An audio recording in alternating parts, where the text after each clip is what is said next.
47. 사도행전 2장 42절에서 47절까지 말씀입니다. 다 찾으신 줄로 알고 저와 여러분이 한 절씩 교독하고 마지막 47절 다 함께 읽도록 하겠습니다. 제가 먼저 봉독합니다. 그들이 사도의 가르침을 받아 서로 교제하고 떡을 떼며 오로지 기도하기를 힘쓰니라. 사람마다 두려워하는데 사도들로 말미암아 기사와 표적이 많이 나타나니 믿는 사람이 다 함께 있어 모든 물건을 서로 통용하고 재산과 소유를 팔아 각 사람의 필요를 따라 나눠주며 날마다 마음을 같이하여 성전에 모이기를 힘쓰고 집에서 떡을 떼며 기쁨과 순전한 마음으로 음식을 먹고 하나님을 찬미하며 또 온 백성에게 칭송을 받으니 주께서 구원받는 사람을 날마다 더하게 하시니라. 아멘. 아멘. 제가 아마 2주 전쯤에 그 플루샷을 맞았습니다. 독감 백신을 맞았습니다. 곧 어느 날 우리 집사님 기도하셨던 것처럼 코비드 19 백신을 맞았습니다 하는 그런 날이 하나님 속히 오게 하실 줄로 믿습니다. 미국의 1800년대, 그러니까 1848년에서 1855년 그 시기를 골드러시의 시대라고 부릅니다. 캘리포니아 세크라멘토에서 동쪽으로 위치해 있는 곳에서 제재소를 만들기 시작했는데, 그때 건설에 참여했던 사람들 사이에서 그 강가에서 사금이 발견되었다는 소문이 퍼지기 시작했습니다. 어느 날 1848년 1월 24일로 기록되어 있는데, 현장 감독이었던 제임스 마셜이라는 사람과 존 셔터 두 사람은 큰 금 광맥이 있는 것을 발견하게 됩니다. 두 사람은 이것을 비밀에 붙이고 조용히 마을로 가서 자기들이 이 발견한 이 금을 어떻게 할지를 상의하고자 했습니다. 두 사람은 누구에게도 이것을 모르게 해야 된다고 철저하게 서로 약속을 했습니다. 그런데 그 다음 날 동네의 모든 사람들이 그 두 사람에게 나온 것입니다. 누가 알려주었을까요? 누가 비밀을 발설했을까요? 그들 두 사람 자신의 얼굴이었었습니다. 그들의 얼굴에 나 보물 발견했습니다 하고 써 있었던 것입니다. 그 이후에 이곳으로 수많은 사람들이 몰려왔는데, 그때로부터 골드러시의 시대, 불리는 시대가 시작이 된 것입니다. 그 이후로 캘리포니아의 그 지역 쪽으로만 약 30만 정도의 인구가 유입되었다고 합니다. 진정한 보물을 발견한 사람은 숨길래야 숨길 수가 없었던 것입니다. 천국은 마치 밭에 감추인 보화와 같으니 사람이 이를 발견한 후 숨겨두고 기뻐하며 돌아가서 자기의 소유를 다 팔아 그 밭을 샀느니라. 마태복음 13장 44절 말씀입니다. 자기 밭에 금맥을 발견한 사람도 그러하다는 것입니다. 천국은 감추어진 보물 같다 하였습니다. 만약 누군가가 보물과도 같은 천국을 소유하고 있다면 그 삶의 기쁨은 감출래야 감추어지지 않을 것입니다. 오늘 본문은 기독교의 가장 초기 복음 전파와 교회가 형성되던 시기에 있었던 일입니다. 마가의 다락방에 모인 예수님의 제자들이 성령의 임하심을 경험하고 당시에 예루살렘에 와 있던 여러 지역에서, 여러 나라에서 온 유대인을 포함하여 그들 나라, 그들 지역의 언어로 복음을 전하기 시작합니다. 이때 사도들의 대표로 베드로가 복음을 증거하는데요, 놀랍게 그 설교를 통해서 많은 회심자가 생겨나게 됩니다. 그래서 소위 첫 교회라고 하는 초대교회, 첫 교회, 예루살렘 교회가 세워지게 됩니다. 이 첫 교회의 탄생과 그 모습 속에서 여전히 오늘도 우리가 도전받고 회복해야 할 복음과 교회 공동체의 모습과 사명이 무엇인지 살펴보기를 원합니다. 여러분, 예루살렘 교회는 한 번도 교회를 본 적이 없습니다. 첫 교회이기 때문입니다. 주변에 어떤 교회가 없었기 때문에 비교할 수 있는 교회도 없었습니다. 배울 수 있는 교회도 없었습니다. 실망한 교회도 없었습니다. 최초의 교회였음에도 불구하고 그들은 칭찬받는 교회가 되었고 하나님 앞에 쓰임받는 교회가 되었고 부흥하는 교회가 되었습니다. 어떻게 하면 우리도 초대교회의 아름다움과 능력과 부흥을 오늘 우리 교회 가운데 또 이 시대의 교회들이 경험할 수 있을까요? 그것을 오늘 살펴보기를 원합니다. 첫 번째는요, 복음 앞에 온전한 회개가 필요합니다. 복음 앞에 온전한 회개가 필요합니다. 오늘날 회개, 리펜턴스는요, 인기 있는 주제가 아닙니다. 그러나 하나님의 은혜는 교만한 인간이 회개했을 때에 임합니다. 오늘 본문에 앞서서 베드로가 하나님의 말씀을 전하고 복음을 전했을 때 그들은 회개의 징조를 보였고 베드로는 그들에게 회개를 선포하였습니다. 사도행전 2장 38절 말씀에 그들이 이 말을 듣고 마음에 찔려 베드로와 다른 사도들에게 물어 이르되 형제들아 우리가 어찌할꼬 하거늘 베드로가 이르되 너희가 회개하여 각각 예수 그리스도의 이름으로 세례를 받고 죄 사함을 받으라 그리하면 성령의 선물을 받으리니 아멘. 이러한 베드로의 답변에 대해서 그들은 온전히 그리고 곧바로 회개합니다. 그 말을 받은 사람들은 세례를 받으며 이 날에 신도의 수가 3,000이나 더하더라. 아멘. 베드로는 다른 메시지를 전하지 않았습니다. 오직 예수 그리스도의 복음을 전했습니다. 회개의 메시지, 복음의 메시지를 전했던 것이었습니다. 저는 가끔씩 제가 목회자의 사명을 받은 때를 돌아봅니다. 잊을 수가 없습니다. 제가 방황하다가 예수 그리스도의 복음을 깨닫고 교회로 다시 돌아가 보니 대학 1학년으로서 제 마음이 참 안타까웠습니다. 당시에 저는 주일 예배뿐만 아니라 주일 오후 예배, 그때는 주일 오후 예배가 있었습니다. 주일 오후 예배까지 참석을 하였는데요.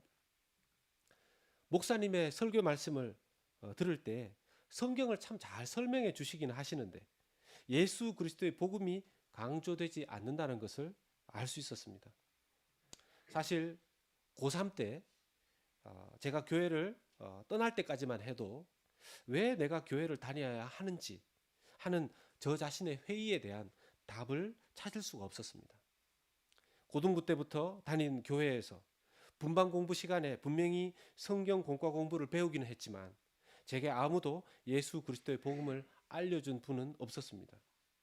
선생님이 들려주시는 다니엘의 세 친구와 같은 이야기는 저하고 무슨 상관이 있는지 제게 늘 와닿지가 않았습니다.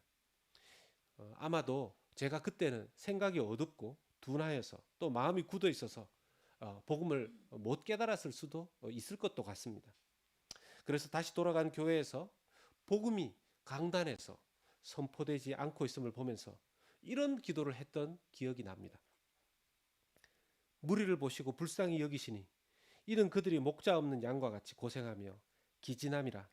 이에 제자들에게 이르시되 추수할 것은 많되 일꾼이 적으니 그러므로 추수하는 주인에게 청하여 추수할 일꾼들을 보내주소서 하라 하시니라. 추수할 일꾼들을 보내주소서. 추수할 일꾼들을 보내주소서. 추수할 일꾼들을 보내주소서. 날마다 무릎 꿇고 기도했습니다. 이제 복음을 믿고 회개한 초신자, 그 초신자가 매일같이 눈물로 몇 날 며칠을 기도했습니다. 그 기도가 멈추지 않았습니다. 내리 6개월 정도를 기도하는 중에 제 마음에 이런 생각이 떠올랐습니다. 네가 그 일꾼이 되면 어떻겠냐. 갑자기 떠오른 그 생각에 제가 기뻐했던 것이 아니라 그때부터 저는 아닌 것 같습니다. 계속 그렇게 또 기도했던 기억이 납니다. 교회가 회복되는 비결은 그리스도 예수의 복음이 온전히 선포되는 것에 있다고 믿습니다. 회개는 성령과 그 복음의 말씀을 들은 개인의 몫입니다. 초대 예루살렘 교회는 그 복음 앞에 회개한 자들의 공동체였습니다. 그들이 받은 것은 바로 그 복음이었습니다. 오늘 말씀 우리가 함께 읽은 42절의 말씀에 보면 그들이 사도의 가르침을 받아 서로 교제하며 떡을 떼며 오로지 기도하기를 힘쓰니라 하고 말씀하십니다. 한글 본문에는 사도라고 되어 있지만 원어 성경과 영어 성경을 보면 복수형입니다. 사도들로 되어 있습니다. 그리고 가르침을 받아 했을 때 가르침은 언뜻 보면 나타나 있지 않지만 원어 성경을 보면 이 가르침은 디다케라고 하는 단수형 명사입니다. 이것은 무엇을 의미합니까? 사도들이 여러 명이 있었지만 그 사도들의 가르침은 하나였다라는 것입니다. 한 가지에 집중되어 있었다라는 것입니다. 바로 예수 그리스도의 복음이었습니다. 예수 그리스도의 죽으심과 부활하심, 그리고 그것이 당신에게 무슨 의미가 있는지를 그들에게 증거하였던 것입니다. 사실 사도행전 2장 42절은 초대교회에 나타난 공동체를 형성하는 중요한 네 가지의 요소를 보여줍니다. 그들은 사도의 가르침, 즉 양육, 서로 교제하는 사귐, 그리고 떡을 떼는 성찬, 오로지 기도에 힘쓰는 예배, 그 네 가지가 항상 그들에게 있었던 공동체의 네 가지의 요소였습니다. 그런데 가장 앞에 놓여지는 것이 바로 사도의 가르침이었습니다. 신앙의 첫 시작이 예수 그리스도의 복음입니다. 온 성경이, 특히 구약 성경은 복된 예수 그리스도의 오심에 초점이 맞춰져 있습니다. 그리스도의 복음 없이 성경을 읽고 연구하는 것은 경건한 지식을 추구하는 유대 종교와 무엇이 다르겠습니까? 복음이 정리되어 있어야 합니다. 온전한 복음 앞에 회개한 개개인이 거룩한 교회 공동체를 이루는 것입니다. 복음으로 온전히 회개한 사람은 변화되게 되어 있습니다. 비록 더딜지라도 서서히 변화되게 되어 있습니다.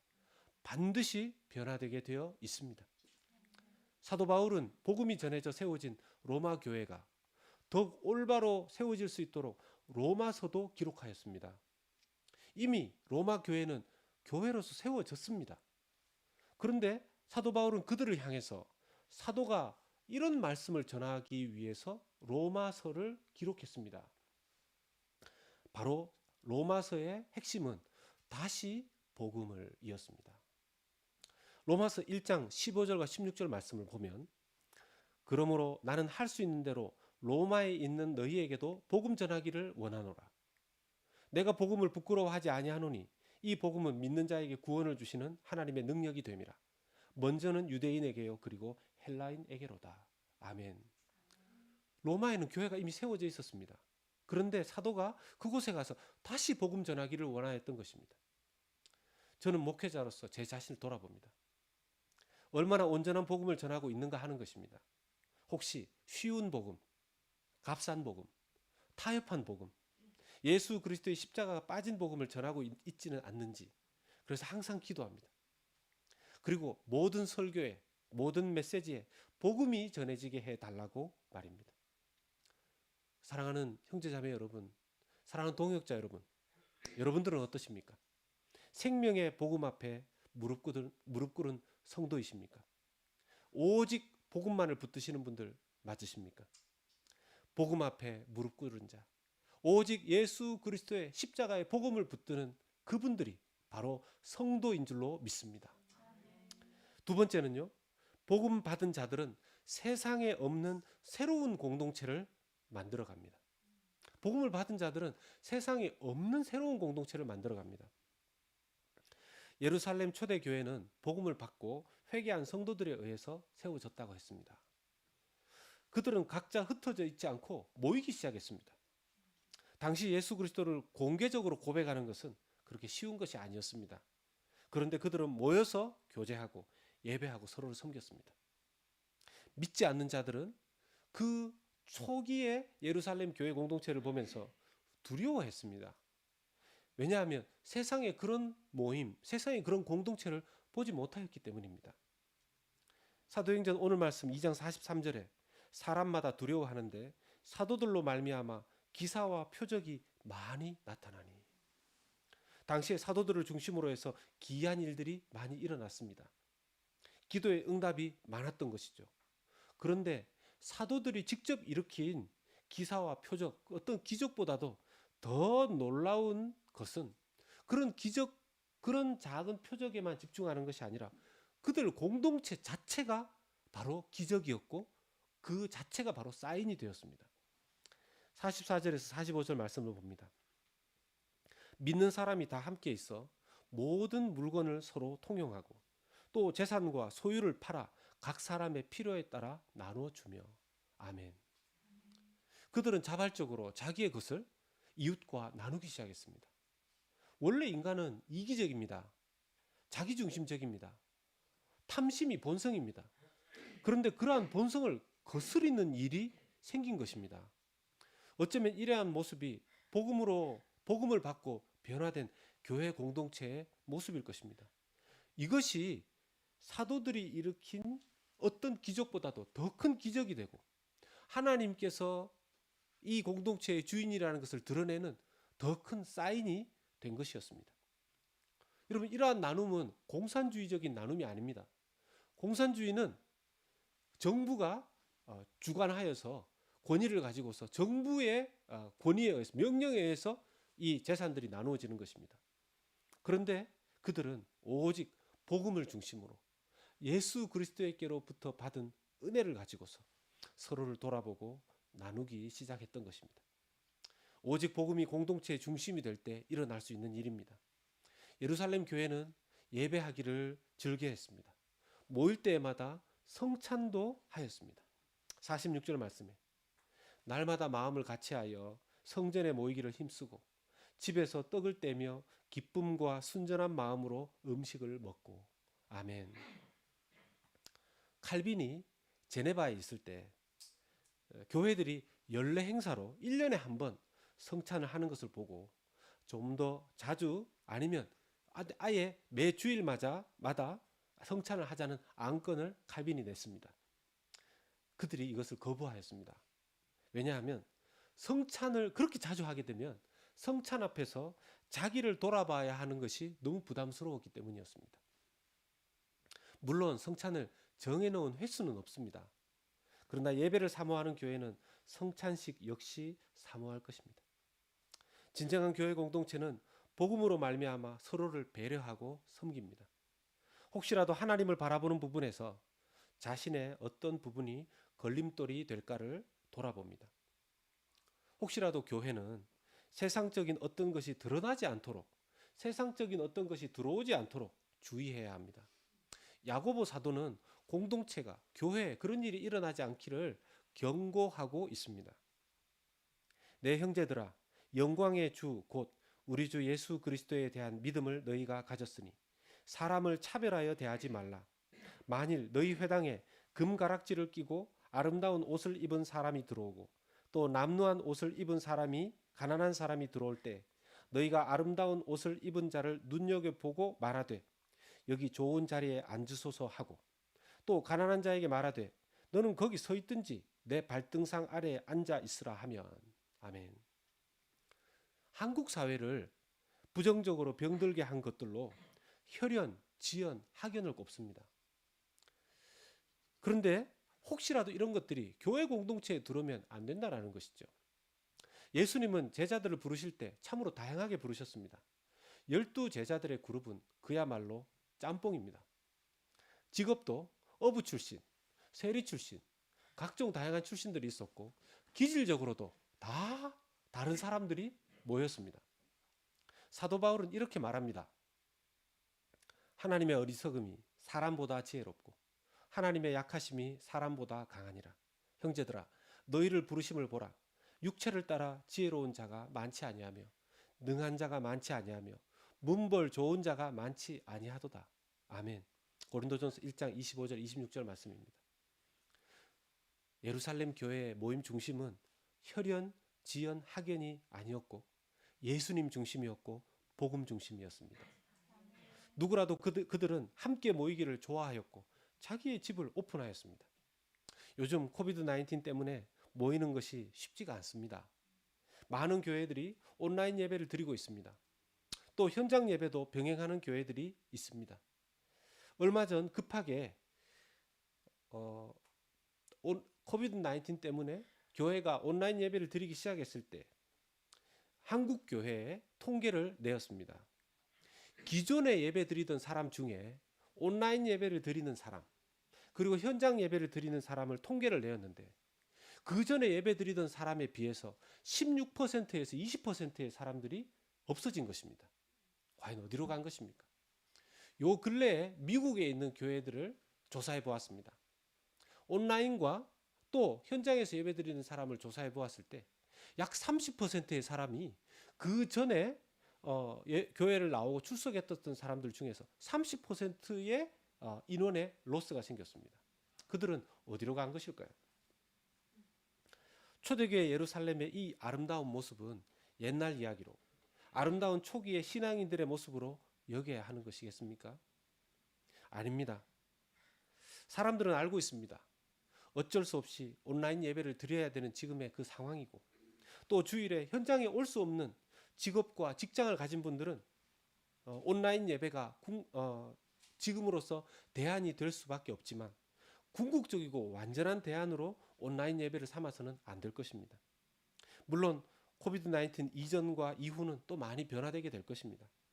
하지만 예수 그리스도께서 혼자 일하지 아니하셨고 12제자들을 모으시고 120문도를 모으시고 또 예루살렘에 3,000명의 예루살렘 교회를 탄생시키셨듯이 오늘도 복음을 중심으로 교회를 온라인이든 오프라인이든 모으시기를 원하신다는 사실을 기억해야 할 것입니다. 여러분, 모인 모닥불은 잘 꺼지지 않습니다. 오래 탑니다. 나무를 따로따로 분리해 놓으면 쉽게 꺼질 수밖에 없습니다. 세 번째는 복음을 보여주는 공동체가 되어야 합니다. 복음을 보여주는 공동체가 되어야 합니다. 오늘 말씀 47절 말씀을 보면 하나님을 찬미하며 또 온 백성에게 칭송을 받으니 주께서 구원받는 사람을 날마다 더하게 하시니라. 아멘. 당시의 사람들은 예루살렘 공동체를 보면서 신기해했습니다. 십자가에서 죽었다가 살아났다는 그 소문의 주인공 예수를 구원자로 믿고 모여들고 늘 모여서 기도하고 찬송하고 예배하고 서로를 위해서 섬기고 나누는 사람들, 가난한 자가 도움을 받고 상한 자가 위로를 받고 치유받는 그런 일이 일어난다는 소문을 듣습니다. 세상에는 없는 공동체입니다. 세상에는 있기 어려운 공동체입니다. 때로는 안 믿는 사람들이 그 교회가 진짜 예수 그리스도의 복음을 믿고 중심으로 모여 있는 교회인지 아닌지 더 잘 안다고 합니다. 오늘날 전도가 잘 안 되고 교회가 별별 희한한 욕을 먹는 이유를 살펴보아야 합니다. 도대체 어디쯤에서 잘못되었는지 말입니다. 그렇다고 교회를 포기하거나 버릴 수도 없는 일이죠. 제가 신학교를 다니던 그 시절에 졸업반일 때 누군가의 소개로 제가 신입생 그 전도사님을 만난 적이 있습니다.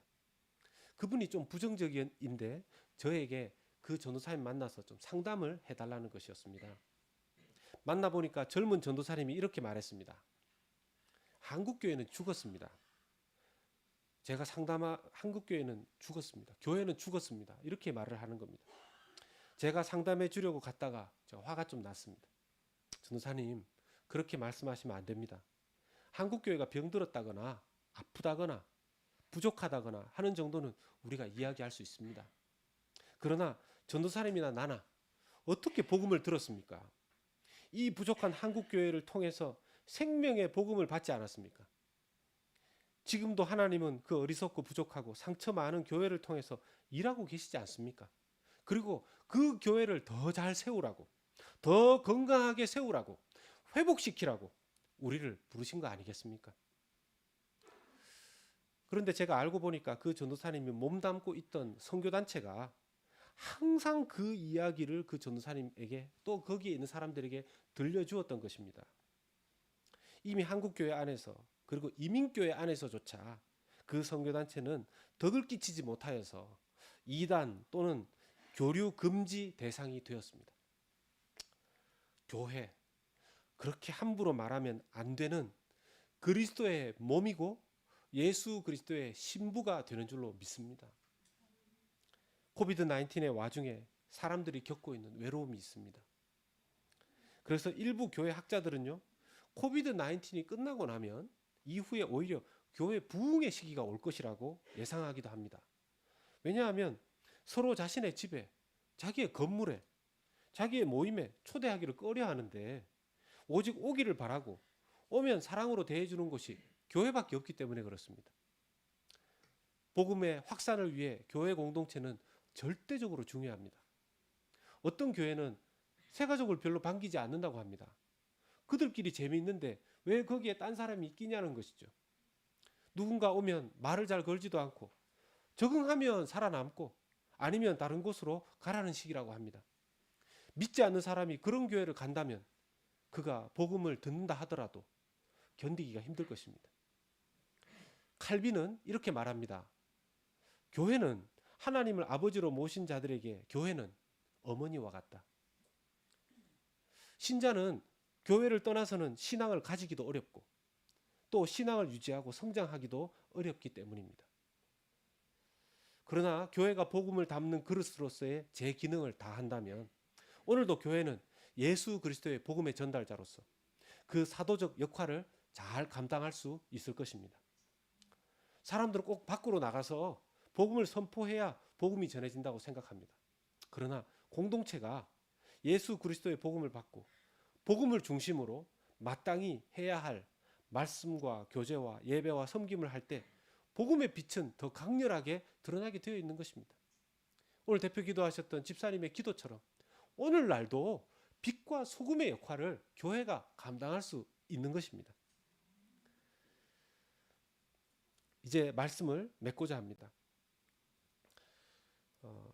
초대교회 공동체는 세상에서 본 적이 없는 정말 멋지고 빛나는 공동체였습니다. 예루살렘 교회는 한 번도 교회를 본 적이 없습니다.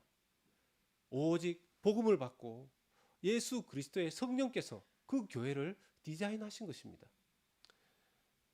한국 초기에 복음이 들어왔을 때 한국에서는 교회를 향해서 기독교는 야소교라고 불렸습니다.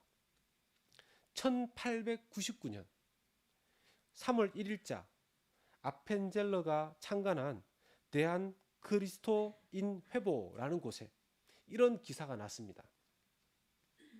이번에 새로 난 북도 군수 중에 어떤 유세력한 양반 한 분이 말하되 야수교 있는 고을에 갈 수 없으니 영남 고을로 옮겨 달란다니 어찌하여 야수교 있는 고을에 갈 수 없느뇨?